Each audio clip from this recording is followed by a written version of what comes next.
पिछले 24 घंटे में उड़ीसा में रेनफॉल का डिस्ट्रीब्यूशन स्कैटर रहा, यानी कुछ कुछ स्थानों पे हल्की से मध्यम वर्षा दर्ज की गई है। उसके अलावा एक जगह पर वेरी हैवी और दो जगह पे हैवी रेनफॉल भी ऑब्जर्व की गई है। सबसे अधिक वर्षा जो दर्ज की गई है मयूरभंज कुसमी में 136 मिलीमीटर दर्ज की गई है।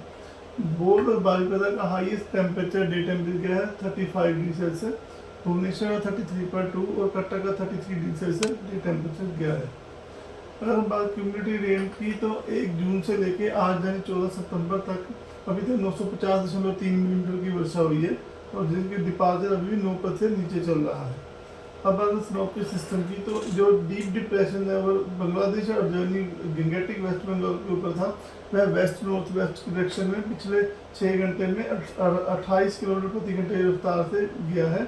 और अभी एट प्रेजेंट सुबह 8:30 बजे की ऑब्जर्वेशन के हिसाब से वो गंगेटिक वेस्ट बंगाल और अर्जानी बांग्लादेश के ऊपर लैटिट्यूड 22.9 डिग्री नॉर्थ और लॉन्गिट्यूड 88.6 डिग्री ईस्ट, जो कि कलकत्ता से 50 किलोमीटर नॉर्थ ईस्ट डायरेक्शन में है और 160 kilometre east south east direction of Bankura में है से है और 250 kilometre east of Jamshedpur Jharkhand का जो शहर है वहाँ से, और 340 किलोमीटर ईस्ट ऑफ रांची में बना हुआ है।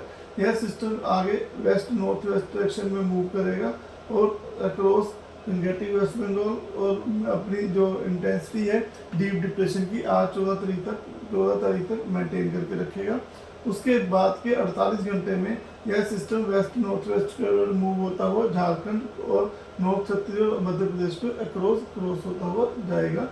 दूसरा सिस्टम है मानसून ट्रफ, जो कि गंगानगर, हिसार, दिल्ली, शाहजहाँपुर, बाराबंकी, मुजफ्फरनगर से होता हुआ इस जो डीप डिप्रेशन जो ऊपर के सेंटर से होता हुआ साउथ ईस्टवर्ड जाता हुआ north east bay of Bengal तक पहुँचेगा।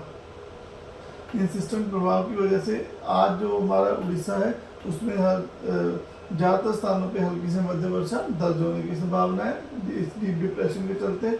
और मयूरभंज, केओंझर, बालासोर इन 3 डिस्ट्रिक्ट में रेड वार्निंग दी गई है, जिसमें कि isolated heavy to very heavy with isolated extremely falls होने की संभावना है। उसके अलावा भद्रक, केंद्रपड़ा, जाजपुर, ढेंकनाल, अनुगुल इन डिस्ट्रिक्ट में ऑरेंज वार्निंग दी गई है आइसोलेटेड प्लेस में heavy to very heavy rainfall होने की संभावना है, जिसमें बारिश की मात्रा 7 सेंटीमीटर से 20 सेंटीमीटर रहेगी। उसके अलावा सुंदरगढ़, देवगढ़, बौद्ध, नयागढ़, कटक, जगतसिंहपुर, गंजम, गजपति, कंधमाल, कालाहांडी, रायगढ़, नवरंगपुर इन डिस्ट्रिक्ट में आइसोलेटेड प्लेस में हैवी रेनफॉल की संभावना है, जिसकी वजह से येलो वार्निंग दी गई है। और बाकी जो जितने डिस्ट्रिक्ट है उड़ीसा में सब में थंडरस्टॉर्म विद लाइटनिंग के लिए भी अलर्ट दिया गया है। 15 तारीख को सुंदरगढ़, झारसुगुड़ा, संबलपुर में isolated heavy to very heavy rainfall की संभावना है और उसके लिए ऑरेंज अलर्ट दिया गया है। उसके अलावा मयूरभंज, केओंझर, देवगढ़, अनुगुल, सोनपुर, बारगढ़ इन डिस्ट्रिक्ट में आइसोलेटेड हैवी के लिए येलो अलर्ट दिया गया है। 16 तारीख को सुंदरगढ़ डिस्ट्रिक्ट में आइसोलेटेड हैवी रेनफॉल होने की संभावना है, जिसकी वजह से येलो अलर्ट दिया गया है। उसके अलावा जो समुद्र सिस्टम के प्रभाव की वजह से हमारे जो सी के अंदर नॉर्थ बे ऑफ बंगाल और along and off Orissa coast है, वहाँ स्कैली वेदर रहने की संभावना है, इसलिए फिशरमैन को 16 तारीख की सुबह तक जाने के लिए मनाही दी जाती है।